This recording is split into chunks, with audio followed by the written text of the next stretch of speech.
출범 100일을 맞은 3기 진실화해를 위한 과거사 정리위원회가 그간 5천여 건의 진실규명 신청을 접수했다고 밝혔습니다. 왜곡된 역사를 바로잡고 아픈 과거를 치유하기 위한 국민적인 요구가 여전히 높다는 방증일 텐데요. 지난 100일간의 성과 그리고 앞으로의 계획, 송상교 진실화해를 위한 과거사 정리위원회 위원장과 이야기 나눠봅니다. 위원장님 어서 오십시오. 네, 안녕하십니까. 네, 일명 진화위라고 하죠. 진실화해를 위한 과거사 정리위원회. 지난 6월 5일에 출범 100일을 맞았습니다. 자, 당초 1기, 2기를 거쳐 이제 3기인데 3기에는 과연 어떤 일들을 하게 될까? 그리고 1에 비해 인원이 너무 적다 뭐 이런 이야기도 있었는데 맡아보니까 좀 어떠신지요? 예, 먼저 진화이, 네. 이름이 좀 길어서 잘 모르시는 분들이 좀 있을 것 같아서 진화이를 짧게 말씀을 드리면 지난 20세기에 우리나라에 많은 일들이 있었잖아요.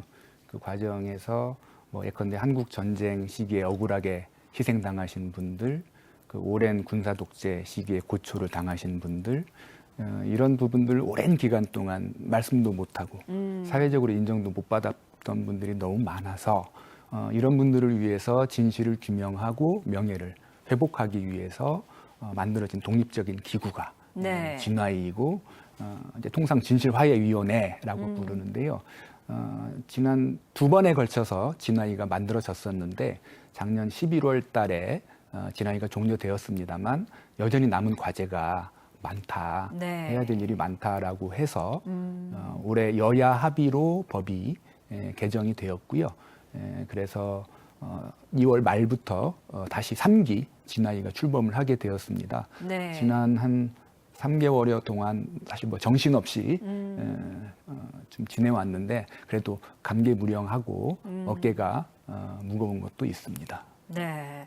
지금 출범 100일 만에 5천 건에 달하는 규명 신청이 접수가 됐다고요. 단기간에 그야말로 폭발적인 신청인데 이건 어떤 뜻이라고 보십니까? 예, 저희가 애초에 예상했던 것보다도 지금 신청이 더 많이 들어오고 있는데요. 네. 2기 위원회하고 비교해 보더라도 같은 시기 기준으로 거의 2배 가까이 신청이 되고 있는데 이것은 지난 2번에 걸쳐서 조사를 했지만 네. 여전히 해결하지 못한 그런 과거사의 문제가 많다. 네.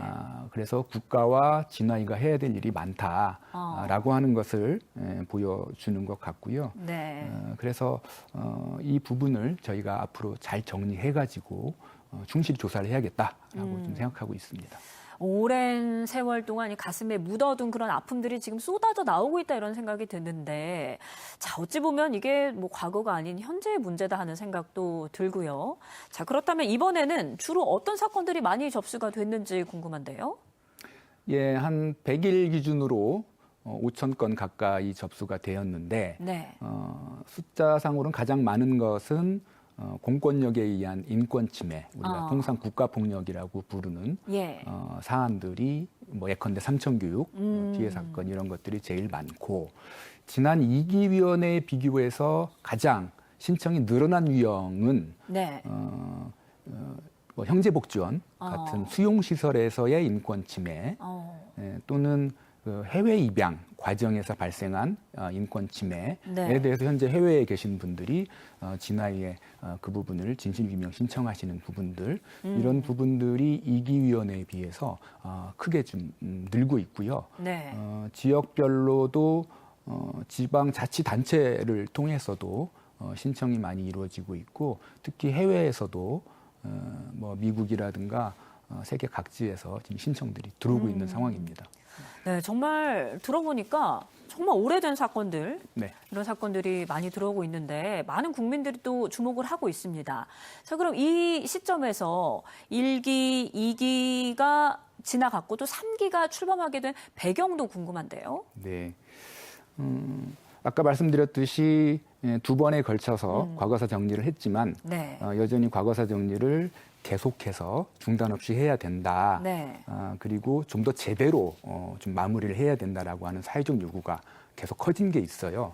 그리고 이기위원회에서도 많은 노력을 했지만 네. 결론을 못 내고 조사 중지된 사건도 한 1,600건 정도 지금 남아있는 상황이고요. 네. 가장 크게는 수용시설 인권 침해나 해외 입양 인권 침해 같은 경우에는 예전에는 이게 국가폭력이냐라는 것에 대한 사회적 인식 이런 것들이 충분히 형성되어 있지 않아서 신청도 많이 안 들어오고 피해자 본인들조차도 본인이 그냥 운이 없어서 그런 거 아니냐라고 생각했던 그런 부분이었다라고 하면 우리 사회의 인권 의식이 많이 좀 넓어지게 되면서 이것이 중대한 인권 침해다라고 네. 하는 인식들이 생겨나게 되었고 그래서 이러한 새로운 유형의 인권 침해들이 계속 발생하고 알려지고 그래서 신청이 들어오고 있는 상황이기 때문에 이러한 새로운 유형의 인권 침해에 대해서도 제대로 조사를 해야 된다라고 하는 사회적 요구도 컸던 거고요. 예. 그래서 다행스럽게도 여야가 이 부분은 힘을 모아서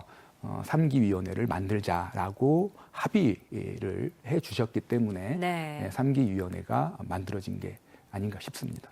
네. 자, 그렇다면 이 3기는 1기, 2기와는 뭐가 달라? 이렇게 궁금하신 분들도 계실 것 같아요. 어떤 또 차별성을 가지고 있는지요?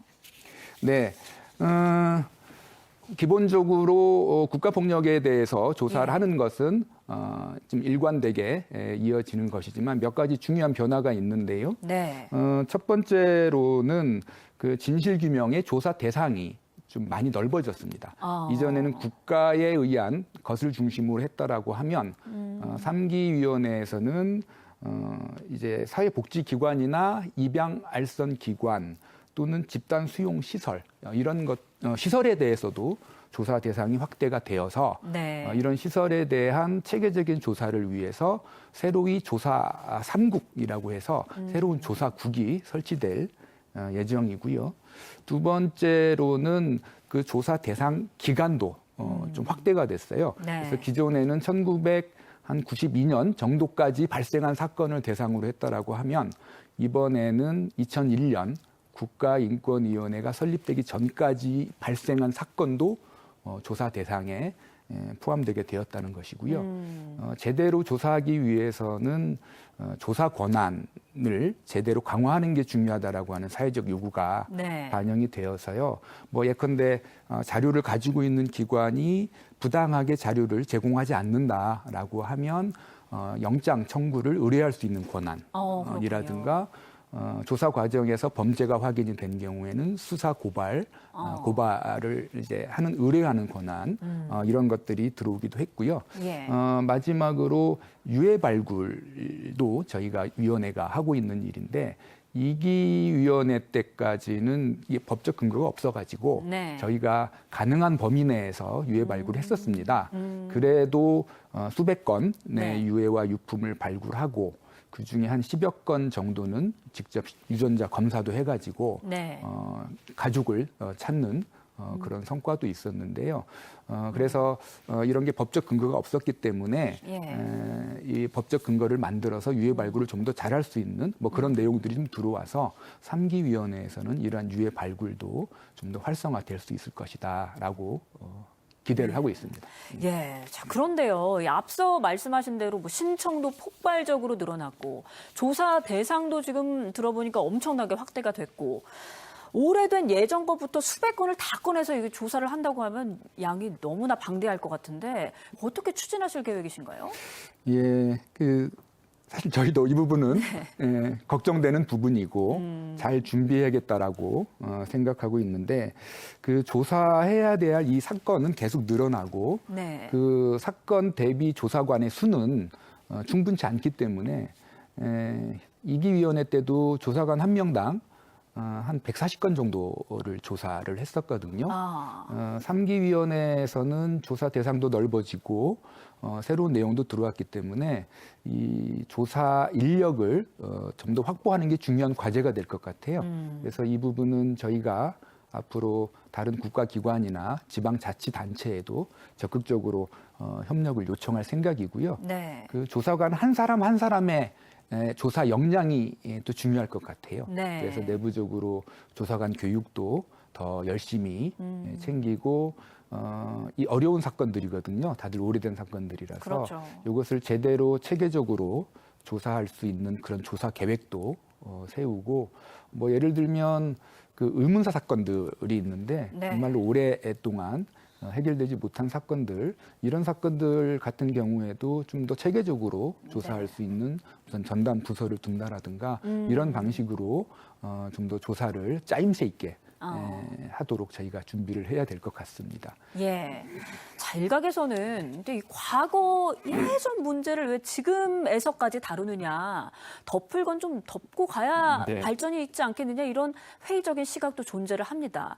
왜 중요한지 일단 설명을 좀 해주셔야 될 것 같아요. 그래요. 말씀하신 것처럼 예. 이 과거사 얘기가 나오면 이제는 과거를 잊고 또는 덮고 뭐 미래로 또는 화해로 나가자라는 말씀을 하시는 경우들이 좀 있는데요. 네. 그러니까 미래로 화해로 나가는 건 정말로 중요한 과제입니다만 그 길을 어떻게 갈 것이냐가 더 중요한 문제라고 볼 수 있는데 희생자, 피해자들의 상처가 치유되지 않고 그대로 있는데 네. 이게 덮는다고 다시 덮어지는 게 아니거든요. 예컨대 4.3 또는 5.18를 덮자, 잊자, 그리고 미래로 나가자라고 하고 덮어지는 게 아니고 네. 그렇게 했을 때 오히려 사회의 화합과 미래로 나가는 사실 길들은 계속 차단될 수밖에 없는 거거든요. 그래서 다소 힘든 길이라 할지라도 네. 한 단계 한 단계 진실을 규명하고 피해자의 명예를 회복하고 가해자에 대해서는 적정한 책임을 묻고 그러면 다시는 이런 일이 발생하지 않도록 어떻게 해야 되는가 재발 방지 조치를 마련하고 그러한 단계를 하나씩 하나씩 밟아 나가야 진정한 미래로 화해로 나갈 수 있다라고 생각하고요. 네. 요거는 우리나라뿐만 아니라 모든 세계 여러 나라에서 공통적으로 그래서 이런 과거사 정리를 하고 있는 이유이기도 한 거죠. 네.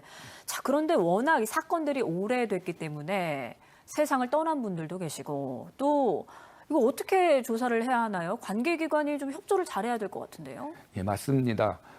오래된 사건들이고 뭐 한국 전쟁 같은 경우에는 벌써 80년 가까이 지났는데 그래서 가장 중요한 것은 이 오래된 사건이기 때문에 그 국가기관이 작성했던 사건 관련 중요한 자료들이 있겠죠. 그런 자료들을 저희가 충실히 확보해야 유의미한 조사가 될 것이기 때문에 자료를 가지고 있는 그 관계기관들의 적극적인 협조가 네. 무엇보다도 중요합니다. 그래서 저희 3기위원회에서는 출범하자마자 뭐 군이나 경찰, 뭐 국정원 같은 기관과 이 자료 협조를 위해서 지금 계속적으로 협의를 하고 있는 중이고요. 예. 이런 관계 기관에서도 이런 과거사 정리의 의미를 충분히 이해하고 있기 때문에 향후에도 좀 전향적으로 협조를 해줄 것이다라고 생각을 하고 있고요. 두 번째로는 오래된 사건일수록 피해자의 증언이 중요하거든요. 그래서 피해자들의 증언을 저희가 잘 듣고 기록으로 남기는 것이 진실을 규명하는 것에 있어서도 중요하고 아울러서 이런 분들이 오랫동안 말하지 못했던 그런 마음속에 담아둔 얘기들을 네. 다시 한번 국가기관 앞에서 말씀하실 수 있는 기회를 드리는 것 그 자체가 또한 치유의 과정일 것 같아요. 그래서 네. 이런 부분들을 잘 챙겨보려고 합니다. 네. 또 조사 방식도 궁금합니다. 신청이 지금 들어온 사건만 조사를 할 수 있는 건가요? 아니면 위원회가 각자 판단하에 조사를 진행을 할 수 있는 건가요? 원칙적으로는 신청된 사건에 대해서 조사를 하는 것인데 예. 그게 기본인데 신청된 사건에 한해서만 조사를 하게 되면 신청하지 않은 분들이 훨씬 더 많을 수 있고 네. 신청되지 않은 사건에 대해서는 진실 규명에 저희가 접근할 수가 없거든요. 그래서 신청된 사건도 조사하지만 네. 체계적인 조사가 필요하다라고 판단이 되는 경우에는 저희가 직권 조사도 병행할 수 있고요. 네. 2기위원회 때도 한 8건 정도는 조사를 했지만 3기위원회 때는 좀 더 적극적으로 저희 여건이 되는 범위 내에서 직권조사를 좀 추진해 볼 생각이고요. 하반기에는 이런 직권조사의 계획과 범위 이런 것들 저희가 어느 정도 좀 정해 볼 생각입니다. 네. 자, 여태까지 당하고도 말 못하고 정말 긴 시간 참아왔던 분들이 또 얼마나 많으셨겠습니까? 아직 그런데도 정보가 부족해서 망설이고 계시는 분들이 있을 것 같습니다. 피해자와 유족분들께 뭐 신청 방법을 좀 안내해 주실까요? 네, 저희 그 신청 기간이 예. 2년입니다. 그래서 2028년 2월 25일까지가 신청 기간이에요. 네. 이 신청 기간 내에 신청을 하시면 되는데 뭐 신청이 생각보다 어렵지는 않습니다. 신청서 양식이 뭐 저희 홈페이지에도 있고 저희 위원회나 각 지방자치단체에 비치가 되어 있으니까 그 신청서를 작성을 하셔서 저희 위원회 또는 이제 우편으로 보내실 수도 있고요. 특히 지방에 계시는 분들의 경우에는 지방자치단체에서 신청을 하실 수 있거든요. 네. 예, 그래서 시, 군, 구 지방자치단체에 방문하시면 신청하실 수 있고 특히 해외에 계신 분들의 경우에는 접근이 좀 어렵잖아요. 그래서 해외에 계신 분들은 제외 공간을 통해서 하실 수도 있고요. 특히 저희가 최근에 해외에 계신 분들에 한해서는 그 이메일로 신청하실 수 있는 제도를 좀 마련했으니까요. 네. 그런 방식을 통해서 하실 수 있을 것 같아요. 그래서 여튼 2년의 신청 기간은 중요하기 때문에 네. 신청 기간이 지난 후에 접수하시면 저희가 접수를 못 받을 수 있습니다. 그래서 신청 기간 내에 최대한 좀 접수를 해주시면 저희가 열심히 조사해 보겠습니다. 네, 신청 기간 안에 이 서류들을 잘 구비하셔서 우편 방문 접수도 가능하니까요. 많은 분들이 또 이 억울함을 풀려고 신청을 많이 해주셨으면 좋겠고요. 자, 마지막으로 이 자리를 빌려서 3기 진실화해위원회는 이런 방향으로 끌고 가겠습니다라는 어떤 방향이라든지 국민께 하실 말씀이 있다면 전해주시죠. 네, 진실화해위원회는 피해자들의 고통 위에서 만들어진 기구입니다. 네. 그래서 저희 존재 근거가 피해자분들이시기 때문에 피해자분들에게 열려있는 위원회를 만들겠다. 그래서 신뢰받는 위원회를 만들겠다라고 하는 것이 저희의 다짐이고요. 이번 세 번째 만들어진 위원회 한시적으로 최대 5년까지 하게 되는데 정말로 마지막 과거사위원회다라고 하는 어떤 절박한 심정으로 최선을 다해서 저희가 조사를 하도록 하겠습니다. 많은 관심 가져주시고요. 그리고 피해자분들이나 또 주위에 이런 피해자분들이 많이 계세요. 지인분들 중에 계실 겁니다. 그래서 그런 분들 알고 계신 분들은 용기를 내서 저희 위원회 신청을 해주시고 문을 두드려 주십사라고 말씀을 드리겠습니다. 네, 알겠습니다. 자, 지금까지 송상교 진실화해를 위한 과거사 정리위원회 위원장과 함께했습니다. 위원장님, 오늘 말씀 고맙습니다. 네, 감사합니다.